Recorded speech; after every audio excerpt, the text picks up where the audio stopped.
Vervolgens hebben we Dimitri van der Linden aan het woord. Hij is pediater en infectioloog aan het Universitair Ziekenhuis Saint-Luc. Hij zal het hebben over preventieve testing. Dimitri, het woord is aan jou. Bonjour à toutes et à tous et merci de m'avoir invité à participer à ce webinaire. Alors, avant toute chose, je n'ai aucun conflit d'intérêt à déclarer et le contenu de cette présentation pourrait éventuellement évoluer en fonction, dans le temps en fonction des connaissances et de l'évolution de celles-ci. Alors, lors de cette présentation, nous allons aborder le testing chez l'enfant. Pourquoi les critères de testing sont-ils différents selon l'âge? Quel est le rationnel pour cela? D'autre part, est-ce qu'il faudrait tester préventivement les élèves ou les professeurs dans les écoles pour éviter des clusters, des épidémies, une propagation plus importante du virus? Et nous allons également essayer de voir s'il y a d'autres moyens de tester que la fameuse PCR écouvillon, le fameux test nasopharyngé. Est-ce qu'on peut utiliser d'autres techniques actuellement pour cela?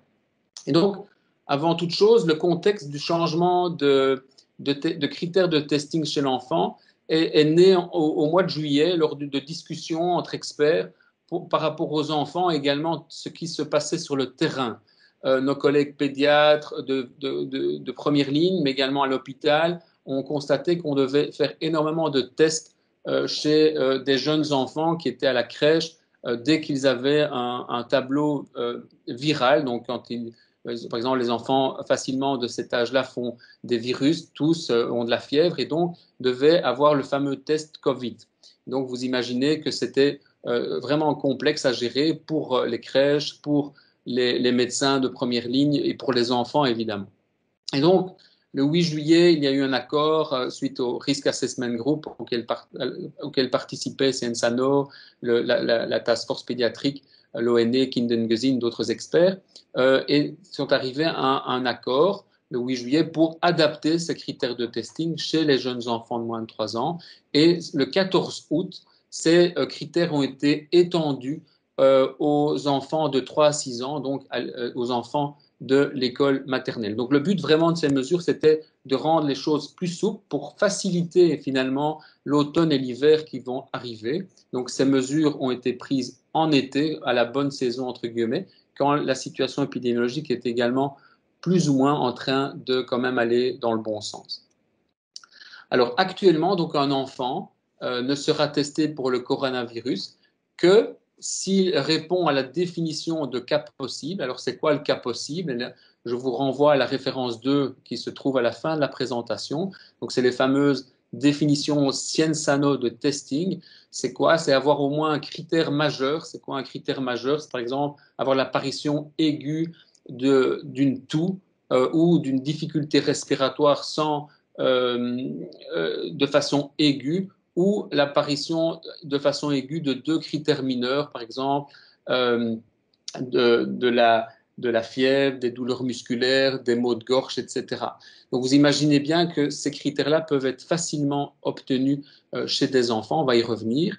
Mais donc maintenant, ces enfants qui doivent être testés en dessous de 6 ans doivent avoir évidemment la définition de cas possible de coronavirus, mais également avoir des critères pour être hospitalisés. Ça veut dire qu'ils doivent être bien malades. Ou ils peuvent être également testés si dans leur entourage, dans leur environnement, enfin proche, donc en gros dans leur famille, dans les contacts proches, il y a une personne très fragile, donc une personne qui est susceptible de développer une forme sévère de coronavirus, donc qui rentre dans cette fameuse catégorie de risque.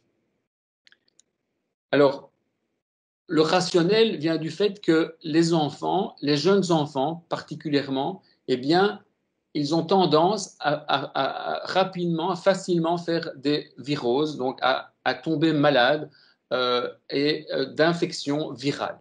Spécialement quand ils sont dans les premiers mois de l'entrée dans une collectivité. Certains enfants rentrent en collectivité très jeunes, par exemple à la crèche, d'autres rentrent plus tard.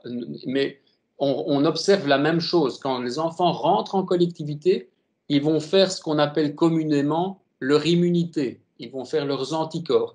Et donc, ils vont rencontrer énormément de virus. Ils vont se partager des virus en collectivité. On parle beaucoup du coronavirus dans la presse. et dans les médias, mais il ne faut pas oublier qu'il y a beaucoup d'autres virus. Par exemple, le virus respiratoire syncytial, le VRS, qui est le fameux virus de la bronchiolite, le virus influenza, qui est le virus de la grippe, le rhinovirus, qui sont les virus du rhume, mais encore d'autres virus, l'adénovirus, le parainfluenza. Donc toute une série de virus susceptibles d'infecter les enfants. Dans notre expérience pédiatrique, ces virus sont bien plus fréquents que le coronavirus chez l'enfant. Et certains de ces virus sont particulièrement agressifs chez l'enfant. Par exemple, le virus VRS, donc le virus respiratoire syncytial, est responsable chaque année de milliers d'hospitalisations chez l'enfant de par le monde. Et en Belgique, par exemple, nos services de pédiatrie sont fréquemment saturés d'enfants bien malades, qui ont besoin d'oxygène, qui ont besoin d'une aide respiratoire et assez fréquemment également de soins intensifs pour pouvoir les aider à respirer. Donc c'est une maladie que l'on craint chez l'enfant. La grippe également est une maladie que l'on craint bien plus pour l'enfant que le coronavirus. Donc, à contrario, un adulte, par exemple, qui va rencontrer le virus respiratoire syncytial, dans la grande majorité des cas, il ne se passera pas grand-chose ou alors un petit rhume. Alors, si on compare l'enfant et l'adulte par rapport à l'exposition au VRS, eh bien, un adulte aura un petit rhume éventuellement et donc n'aura pas un test Covid, il ne sera pas testé, tandis que l'enfant risque d'être très fréquemment testé pour le coronavirus alors qu'il est malade d'un autre virus. Donc, si on applique de façon singulière les critères de testing adulte à l'enfant de moins de 6 ans, on va être amené à tester énormément d'enfants, surtout en période automnale et hivernale. Pour le moment, personne ne sait ce qui va se passer. On ne sait pas comment ces virus vont se comporter, s'il va y avoir une compétition entre ces virus. Habituellement, c'est le cas. On ne sait pas où en sera le coronavirus par rapport à ces adversaires que seront les autres virus que j'ai cités. Mais fort est à penser que ces virus vont être à nouveau présents, bien plus grande incidence que le coronavirus chez les enfants. Donc voilà, il était important d'avoir cette stratégie spécifique pour l'enfant et des stratégies de testing vraiment adaptées. Alors, une des questions qui est revenue également de la part des enseignants concernant le testing, c'est est-ce qu'on ne devrait pas tester de façon préventive les élèves, les professeurs à l'école? C'est-à-dire pour éviter justement qu'il y ait une propagation du virus et qu'on puisse empêcher des clusters dans les écoles. Alors, actuellement, en tout cas, cette stratégie n'est pas du tout justifiée pour plusieurs raisons. La première, c'est que ça nécessiterait tout d'abord une organisation et des coûts importants pour mettre cela en place au niveau national. D'autre part, il y a également la question des réactifs. Donc, les réactifs, pour faire ces analyses, risqueraient de manquer, notamment en hiver, et on serait alors peut-être à même d'avoir des difficultés pour tester les patients qui sont vraiment suspects d'une infection à coronavirus.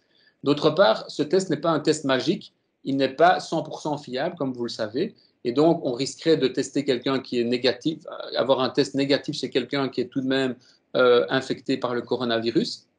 D'autre part, les tests actuels, le fameux coton-tige, le fameux test frottis nasopharyngé, est un test qui est relativement agressif. Il n'est pas agréable pour l'adulte déjà. Alors imaginez un enfant, si on lui fait une fois, ok, mais si on doit le répéter de façon fréquente, c'est vraiment pas agréable. On a eu l'occasion de l'expérimenter à l'hôpital chez nous, lorsque les procédures étaient beaucoup plus strictes pendant le lockdown, où on faisait beaucoup de tests chez l'enfant, notamment avant les anesthésies générales. Et on a constaté que certains enfants avaient énormément de mal à les tolérer, et d'ailleurs refusaient le test, et c'était très très compliqué. En plus, à quelle fréquence faire cette surveillance? Une fois par semaine ou plus, ou moins? Enfin, il n'y a actuellement pas du tout il n'y a pas du tout de raison d'imposer, d'implémenter ce testing préventif. D'autant plus que les études sur les écoles et la transmission sont très rassurantes et ne justifient pas cette stratégie. Alors, vous pourriez me dire, OK, le test nasopharyngé est invasif, on pourrait peut-être utiliser d'autres tests moins invasifs pour pouvoir quand même tester ces enfants et ces enseignants. Effectivement, vous avez peut-être entendu parler dans la presse des tests salivaires, qui est une technique où on va également mesurer la charge virale du coronavirus, mais pas dans le nasopharynx, donc dans le nez et le pharynx, mais sur la salive du matin. Certaines universités, notamment je cite ici l'université de Liège, va débuter en septembre un testing régulier, hebdomadaire de ses étudiants le matin, une fois par semaine, afin justement de pouvoir détecter un éventuel cluster et de permettre à ces étudiants de revenir à une vie universitaire la plus normale possible. Alors c'est très différent de la population que l'on a à l'école. Les étudiants à l'université, d'abord, ont des activités qui sont également plus à risque. On sait que c'est dans cette catégorie d'âge qu'il y a une circulation virale importante pour le moment. Et d'autre part, ils sont également plus sujets de faire des infections plus sévères, même si ça reste tout de même une catégorie d'âge qui est bien préservée par rapport, évidemment, aux personnes plus âgées ou aux personnes qui ont des comorbidités. Pouvoir l'implémenter dans les écoles donc n'est actuellement pas justifié non plus. Ça demanderait un financement, une logistique importante. Par contre, ces tests salivaires sont intéressants pour étudier, pour faire des études épidémiologiques ciblées dans certaines écoles ou éventuellement même lors de outbreak, lors de clusters, lors de micro-épidémies, ça pourrait être des stratégies utiles, mais de nouveau dans le contexte d'études scientifiques, donc de recherche scientifique épidémiologique. Donc en conclusion, il était important, et spécialement à l'arrivée de l'automne et de l'hiver, d'adapter les critères de testing chez l'enfant pour rendre la vie plus simple et d'avoir une rentrée scolaire également plus sereine dans ces groupes d'âge-là. Ça évitera effectivement un overtesting, donc de tester trop d'enfants suspects de coronavirus qui finalement, dans la plupart du temps, auraient des tests négatifs. Le testing préventif, c'est-à-dire tester préventivement les professeurs, les élèves à l'école de façon répétée, n'est pas actuellement justifié. De nouvelles techniques sont en train d'être mises en place dans différents laboratoires. C'est approuvé par le FDA. Vous avez peut-être vu dans une diapositive la Food Drug Administration aux États-Unis. Donc, c'est un test qui va sans doute se généraliser, qui pour l'instant est vraiment réservé à des études épidémiologiques. Il n'est pas encore question aujourd'hui de le transposer en clinique. Donc, ce n'est pas un test qui demain, qui tout de suite, en tout cas dans l'immédiat, va remplacer le test nasopharyngé, mais c'est quelque chose qui devra être suivi dans le futur. Merci beaucoup pour votre attention. Bedankt Dimitri en ook bedankt aan alle andere sprekers voor jullie tijd en ook voor jullie verduidelijking betreft het actueel onderwerp onderwijs in tijden van corona. Heb je nog vragen, dan geven we graag een aantal bronnen met jullie mee. Raadpleeg zeker onze website zijnde onderwijs.vlaanderen.be en klik door naar de veelgestelde vragen betreft coronamaatregelen.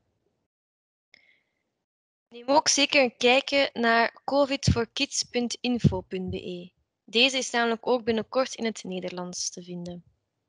En tot slot kan je ook een heleboel informatie vinden op het Joy-platform, namelijk www.joy-platform.be. Zo, ik wil jullie bedanken voor jullie aandacht en tot de volgende.